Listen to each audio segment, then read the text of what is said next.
Welcome back to the Rick Wyman Show. Here we are into the first full week of November, and we've got a special guest. This is a guy that I've been working on for the last couple of weeks, trying to get him. But of course, he's also busy with his new job as Director of Player Personnel with the OHL's Windsor Spitfires, also involved in North American Central Scouting. And he's been around rinks, to say the least, for over 35 years in scouting and management. We welcome Mark Seidel to the program. You're a hard guy to get a hold of. Thank you, Rico. I appreciate it certainly very much. Thank you for making me feel very old, which you just did, but those are true facts. So happy to be here. I've been watching the early iterations of this podcast, and I love it. So I'm excited to be on. Yeah, we're trying to develop some insight and give fans, and a lot of fans have liked what they've heard so far. So I thought maybe a scouting perspective, and of course we also have my sidekick Puckhead as well, who will be joining the conversation momentarily. But what we're looking for today on the show is an overview of the three northern teams. I know we've done this before on CTV, and you've always been generous in terms of some of the insight that we see. But I want to begin with perhaps the best of the three and the Sioux Greyhounds. It looks like perhaps after a on again, off again start that they're on a roll of late. They've got some players on that blue line that are certainly exciting and exceptional to watch. And of course, the key player is Brady Martin after being sent back down by Nashville. And your take on what John Dean has got to play with in terms of the deck of cards this season. Well, John's a phenomenal coach, and he's shown over his time in the Sioux that he's done a great job. Certainly, they've taken some runs trying to win the league. But even when they've been on the downward turn of that, their players always get better. And I think Brady Martin's a great example. You got to remember, as good as he is, he obviously wasn't taken first overall in the OHL draft. So the Sioux got him when they did. And, obviously John turned him and his coaching staff turned him into a stud. Quite frankly, I thought he'd play a few more games in the NHL up in Nashville.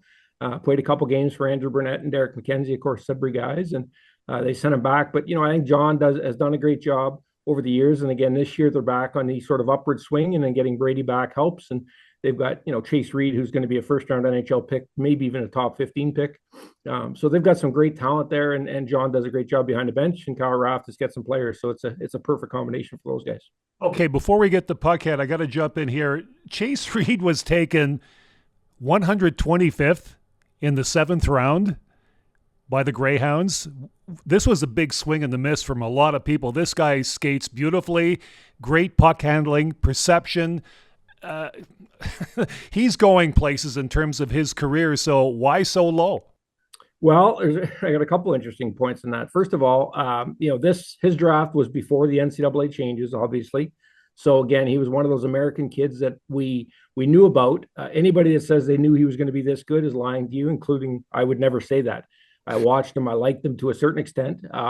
Did I ever think he was a top 15 NHL pick? Not a chance. And anybody that says they did, I think he's lying. Even Kyle Raft, I'm sure, would tell you that. But he was going to go to school, and he made it pretty clear his intentions were going to go the NCAA route, so he fell in the draft. So that happened back then. Obviously, the NCAA changes happened almost a year ago right now. So, that changed everything. But even before that, the funny story about Chase Reed is he was skating for a USHL team, and they cut him.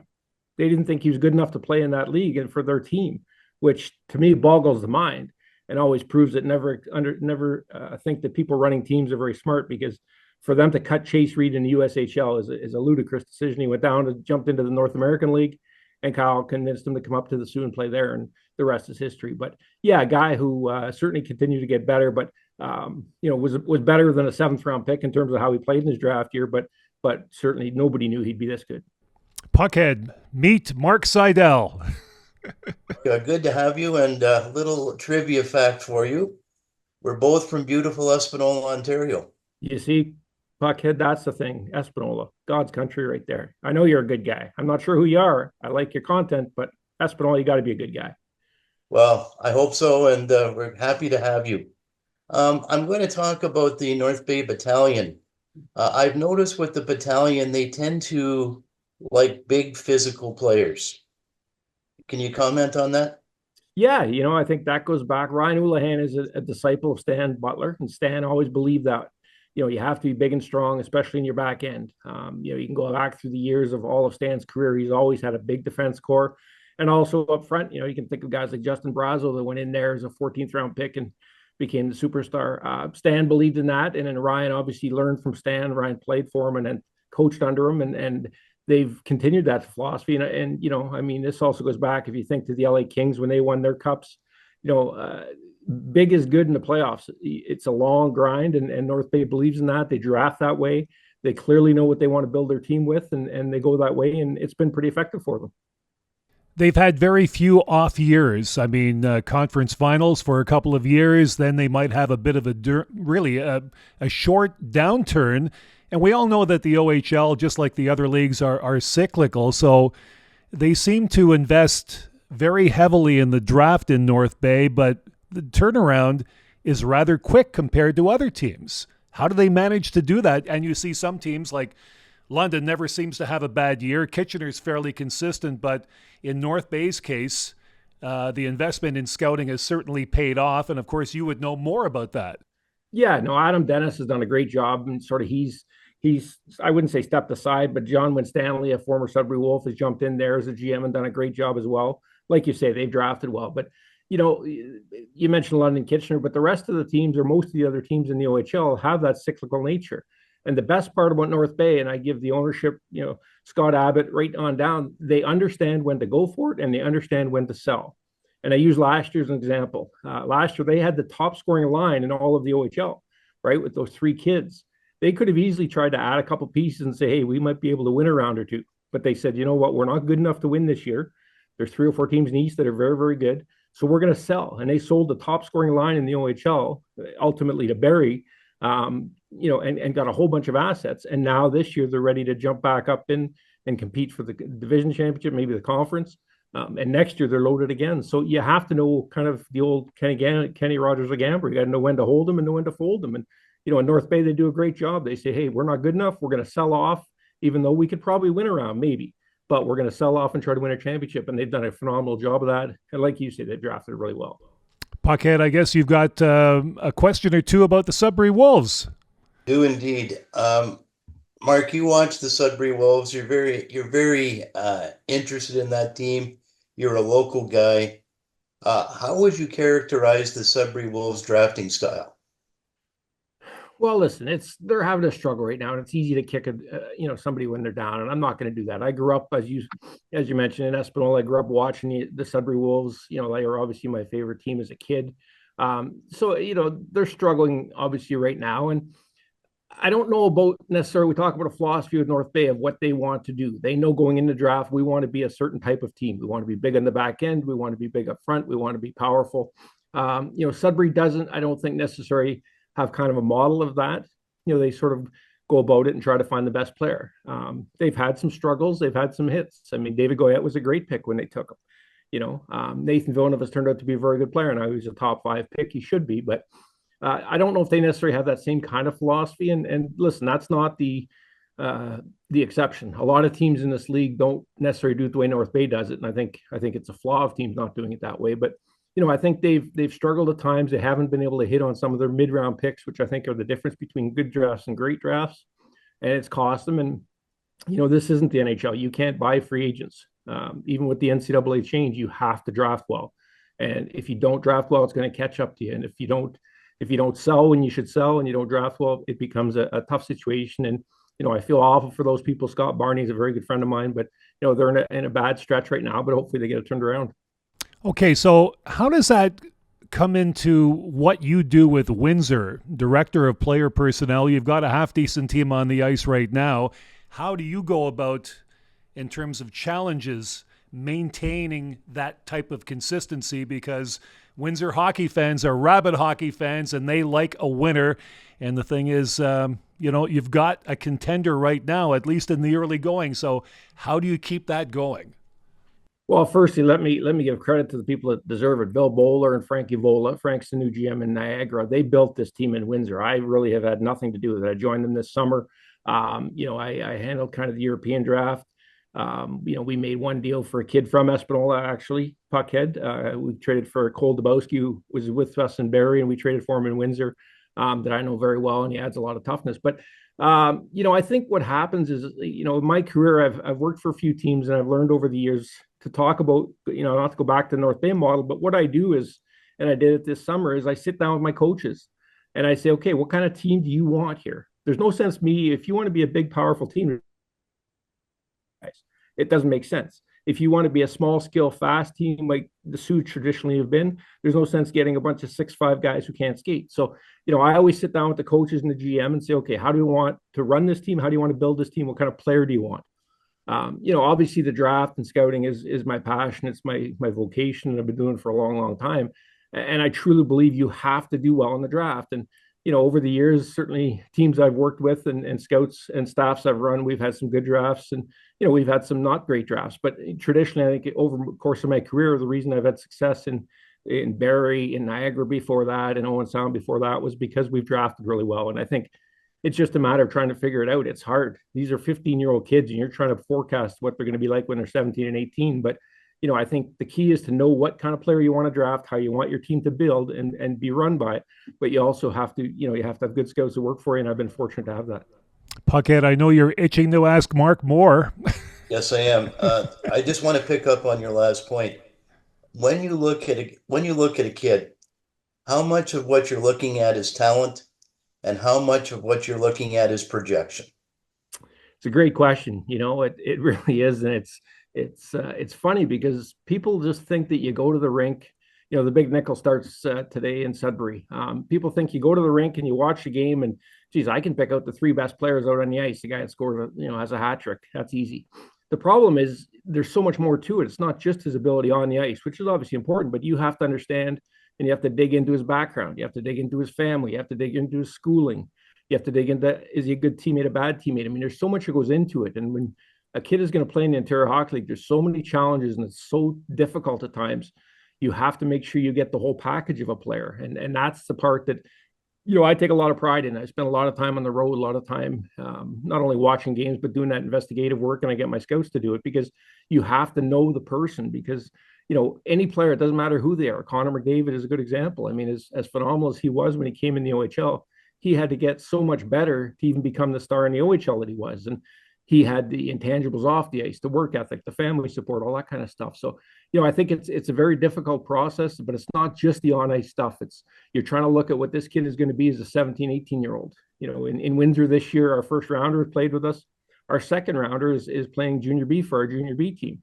So this is a kid who on draft, they went in the second round, and middle of the second round, I'm sure he thought, I'm going to be a star in the OHL next year. Well, he's got to go down and play junior B this year just because we don't have any room for him, and we're pretty loaded up front. So you have to be able to know that kid you're drafting is going to be able to handle that kind of a mental challenge and have the family to support him. And, I think that's sometimes where I've had success. Some teams, I think, drop off a little bit, and they don't put enough time into that. They're worried about, how's the guy shoot? How's he skate? Does he score?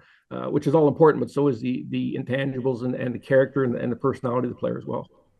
Okay, there's a new book by Ken Reid. It's about scouts going coast to coast looking for talent, and the consensus after listening to the interview on the national broadcaster yesterday was that you normally like to look at a kid maybe 6 times. You've been quoted in a Randy Pascal article, and I read that yesterday, where you said maybe 12 or 13 times would be the necessary number or numbers to evaluate someone. So we go from 6, you almost double the number of looks. Why is that? Well, Rico, as you know better than anybody, I'm not very smart. Quite frankly, that's what it boils down to. And it's like anything else. If I can see a kid play 15 times, there's a better chance I'm going to know what he's like as a player and his traits and characteristics than if I see him 6 times, right? I mean, listen, I would love to see every kid 50 times. You shouldn't make any mistakes. But, I think Ken's point, and again, Ken is not wrong. It's physically impossible to see every player play 6 or 12 times even. But you have to see them play at least that many times. You have to, 5 or 6 is a minimum, I think, to be able to get a real value of how he is as a player. Now, I can do all the off-ice stuff, but if I go see him 3 times and all 3 games he is junk, I don't care how good a kid is off the ice, I'm going to think he's not a good player. But anybody can have 3 bad games over a course of 3 months. So, I think Ken's right in that 5 or 6 times is a minimum. But again, the reason again, I haven't had I've had some success, and that is because I just think you have to, the more you see guys, the better it is. It's why I go to so many OHL games, because you need to see guys, even in our league, to be able to determine, okay, when I watch this kid in minor midget, how was he, or U16, sorry, how was he, what was the type of player? Now I see him playing in the OHL, and okay, did that stuff translate? So I think, Ken's point is right, but I just think the more views, the better. And that just becomes a matter of just will. You have to want to get out there and see the kids, and the more you see them, the better. And not being very smart, it helps me. Greg, I don't know if we can top that question. I mean, I love Mark's self-deprecating humor, but he's got to be beg on the money. No, Mark, you are a smart guy, so I'll give you some credit for that. You've come up with some winners, and we'll talk about one in just a moment. I'm going to turn things back to Puckhead. So, picking up on your last point, you mentioned a word that I'm interested in, and that is how things translate. So, can you give the viewers and the listeners some idea of how statistics translate from minor hockey to the OHL? Another one, Rico. He's outshining here with good questions. I'm not shocked by it. That's why he's on the show. That's why he's on the show. It's a great question, and it's one I talk to teams, minor midget, sorry, U16 teams quite a bit, parents and stuff. Like, I'm not going to lie to anybody. I don't sit and look at a stat sheet from a minor midget thing and say, okay, this kid's got 70 points. Geez, he's got to be a second round pick. I mean, anybody that's seen it, and God bless Randy Pascal and his people, but I mean, half the people that run these score sheets are 12-year-old girls, do the best they can. They're making $10 a game. So I don't worry about the stats very much. I always tell parents, don't be that parent that's running to the manager screaming because your kid get ripped off an assist, because then you get labeled as a crazy parent. I mean, if your kid has 42 points or 43 points, it doesn't matter. So in terms of translating, the second part of it, I guess, is that you have to be able to translate. And I think some of that comes from experience. And one of the more frequent terms I use with my guys is bigger, stronger, faster. And that is, over the years, you start to see guys that have developed physically in their draft year, their OHL draft year, and they're just bigger, stronger, faster than their peers at that age, only because they hit puberty maybe 2 years ago, where some of these kids haven't hit puberty yet. So you have to be real careful. If you see a kid, and I hate to pick on him, but Anthony Stewart is a guy way back. Anthony Stewart was a kid. I think he's an 88 birth date, but Anthony was a guy that just bowled his way through people. He could run over people. He could just skate by people. I couldn't stop him because he was so physically big and strong. Well, as you get to the OHL, and everybody obviously hits puberty, gets bigger, stronger, everything sort of equals out that way. And now a kid that doesn't have the vision or doesn't have the ability to see the game or make the plays or understand what's going on, that doesn't translate anymore, right? You just can't bull over people in the OHL because they're all big and strong now. So, another example is a tiny little 5'6" guy that puts up 150 points.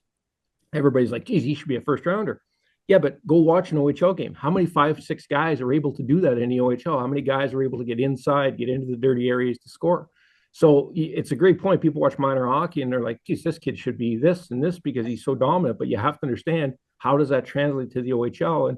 And those are just two examples of cases where teams have gotten fooled. Listen, I've gotten fooled. I'm not going to kid anybody, but we all do at certain times. But those are two cases of where you have to really be leery of what you're looking at and say, does that translate to the OHL? And in a lot of cases, how much did the COVID pandemic affect your system and your analysis, because a lot of players didn't get a fair shake in terms of being able to actually develop like they should have?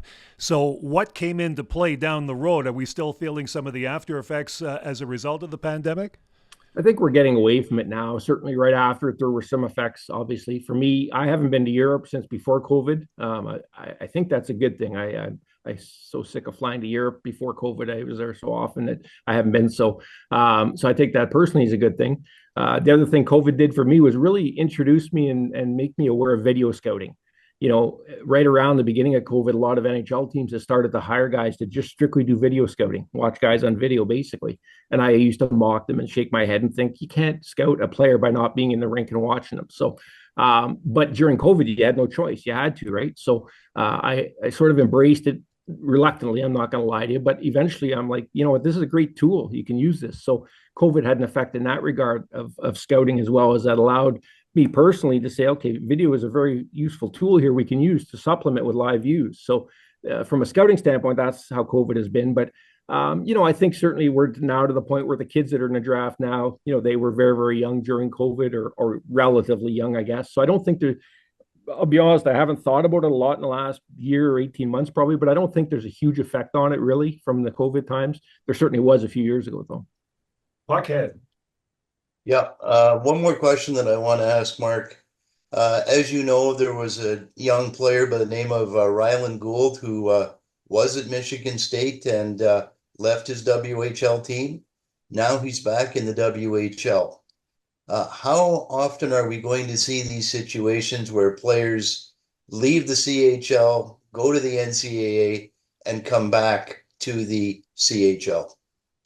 I think what we're going to see a lot more of it than people think, in my opinion. We're really in sort of the Wild West times of this NCAA change we've seen over the past year with this rule change. And, he's one example. I expect in the Ontario Hockey League, you're going to see some guys come back to this league. Some guys that left, maybe, they could be in the OHL as an overager. They said, no, I'm going to go to a high-end school and play there. All of a sudden now they look and they're a healthy scratch, every second game or playing 3 out of 7 games and things like that. So I do think you're going to see more and more of it. I think as we go forward in 4 or 5 years, people always ask, how's this going to look in 4 or 5 years? And I really think what's going to happen is there's this terrible fear that all the great players are going to leave the OHL and the CHL and go to the NCAA. And it's just not going to happen. Anybody that's gone to any NCAA games realize that it's a man's game. I mean, it is very, very difficult for 17, 18-year-old kids to compete in that level at the highest levels. These are 23-year-old grown men they're playing against. So, we saw Adam Valentini was a high-end prospect for the NHL draft this year who left Kitchener right before training camp to go to Michigan. And there was a lot of controversy about it. And I've said Adam is I think Adam is a great player, but he's going to struggle there because he's not a big, strong kid.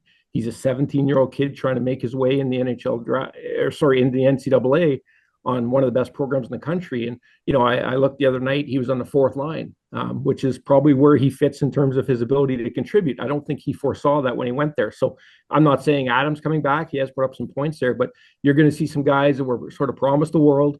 NCAA teams carry sometimes as much as 30 players, right? So you got a lot of guys sitting in the stands and 18, 19-year-old kids just can't compete at some points in that regard. So I think you're going to see some more guys come back. I think in the OHL, you're going to see some guys come back. And it's really sort of the situation now. If you're trying to look at all these kids in Windsor, for example, we're obviously have a good team this year. And we're trying to take a run at it. I'm trying to spend some time and say, okay, this guy's at this school. Is there a chance we think he can come back? Should we talk to that team about maybe getting his rights? So yeah, I think you're going to see more of them come back. And I think over the course of time, you're going to see less of these 17, 18, 19-year-old kids going to the NCAA because the schools are going to realize that they just can't help us. Henry Muse won't be one of them. He is gone for the season as a result of being injured over the course of the weekend. So with that in mind, when we talk about Henry Muse and organizations, and Sudbury's not alone in this because teams like Brantford and countless others offer a copious amount of draft picks when they're making deals, and we've heard of some in the last week or so. I want to know, how long does it take an organization, and you can pick an organization, to recover from the draft picks that you give up, like Sudbury did last year for Roberts and for Muse? Brantford's giving up picks, but of course they're also contenders. So how do you recoup those picks in terms of being able to plan for your future if your shelf is bare? It's difficult. It becomes a philosophical question. And, I don't want to get off on a tangent here, but my general manager, Bill Bowler, and I have this discussion all the time. And you have to really think about the fact, if you're going to give up 7 or 8 high picks for a player that you're going to have for 5 months, like, just think of that as a scout. If you give me 7 chances in the second or third round of draft guys, I sure better hit 4 or 5 of them. And we're giving up all those assets for one player for 5 months. And so if we don't win this year and we've given up all these assets and all those picks are gone, all those potential players are gone down the road, the team that made the trade, that sent the good player to the contending team, is really going to be the winner of this. So it becomes a philosophical issue. When I interviewed with Billy Bowler this year in Windsor, we talked about a lot. And he said, what's your philosophy? And I said, well, my philosophy is I don't like it.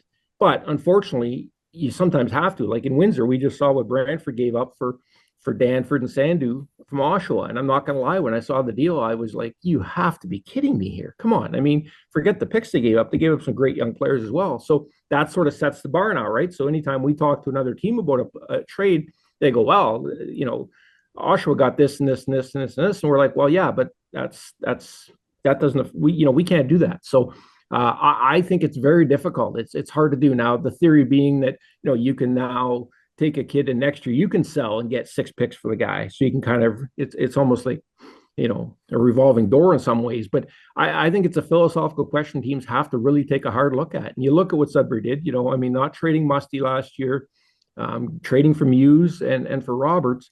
They felt like they wanted to try and take a run at it, but now you sort of see the effect of that. It's a lot of draft picks gone, and they obviously didn't have the success they hoped for. So, I think teams have to really think about it, but it's not an easy decision, and it's a lot of, I can't speak for all the other teams, but certainly, in Barrie, when I was with Marty Williamson, in Niagara, we had these discussions, and now Billy Bowler and I are having these discussions because you have to really think about, we're giving up a lot of assets here for a chance on one player or two players or whatever. So it's difficult, and I'm not sure in the end of the day it works out always the best, but it's the world we live in.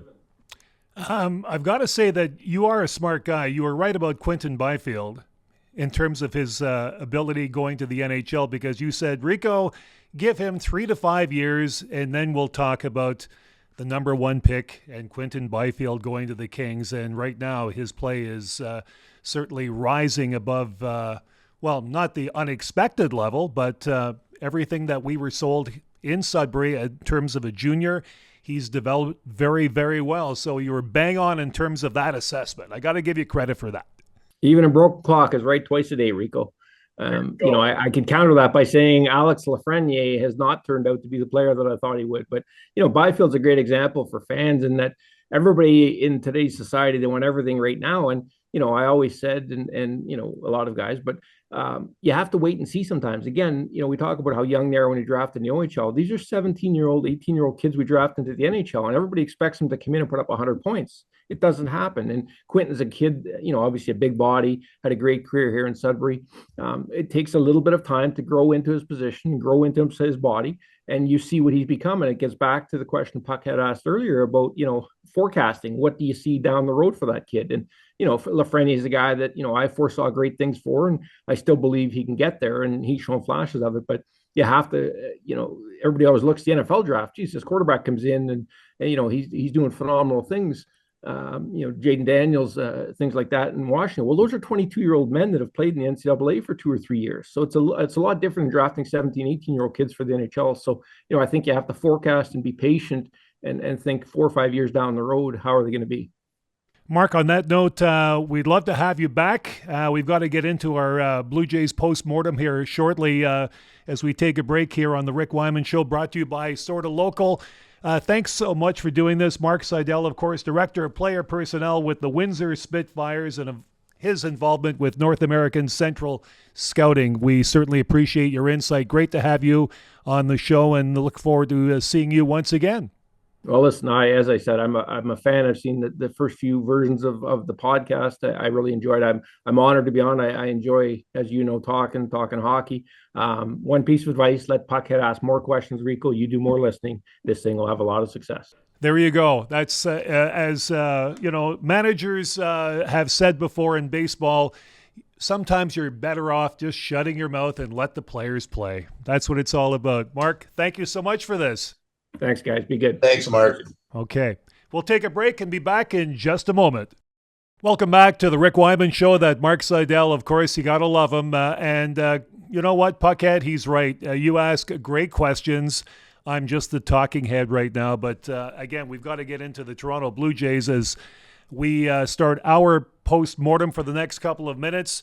I guess the theme for the last couple of days from numerous Blue Jay fans, and you would have to concur with this, is that, well, maybe they should have won. But I say they didn't. That the Jays had their chances, but simply not good enough this time around to win it all. Well, the margins between the Dodgers and the Blue Jays were extremely, extremely small. And a 7-game series, game 7 going into extra innings, I think that only tells you how small the margin or the margins actually were.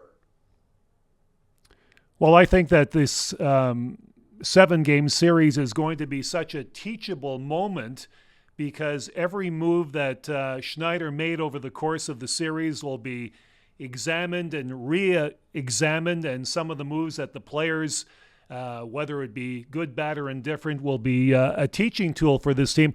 I think that the team can only get better in terms of development. And when you look at a 7-game playoff series and the entire month, October into November, you can't buy that kind of experience, especially for Yasavich on the mound, who started off in A ball and developed all the way to playing in the World Series, a 7-game set, and countless others. Invaluable experience. And the thing is, I think it can only make them better. So depending on who stays and who goes, this team has got to be considered a serious challenger next year. It's possible, Rick, but I want to go back to something that you said, and I want to make the listeners and the watchers aware of how close the Blue Jays were to winning this series. When Kike Hernandez struck out to make it 1 out in the 9th inning, and the Jays had a 1-run lead, the Blue Jays had a 91.5% chance of winning the game. So basically, 9 times out of 10, the Blue Jays win that game. As we know, Hoffman gave up a home run, tied the game, and so on and so on. The other thing that readers or listeners and watchers need to know is this. Isaiah Kiner-Falefa was the base runner at third, and as we know, there was a hot ground ball hit to the second baseman. Now, I watched a video, and this actually was broken down. Kiner-Falefa took a 7-foot lead off of third base. If you look at the video, Max Muncy was more than 7 feet away from the third base bag. So IKF's lead was too short.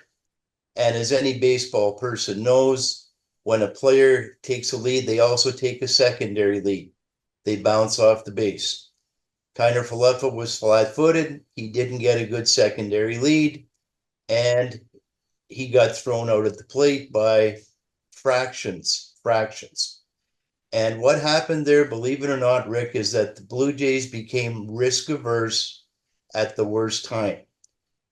Go back to game 6. Addison Barger gets doubled off on a fly ball, and the Blue Jays had a meeting. Guys, when you're on third base, make sure you're not doubled off at third.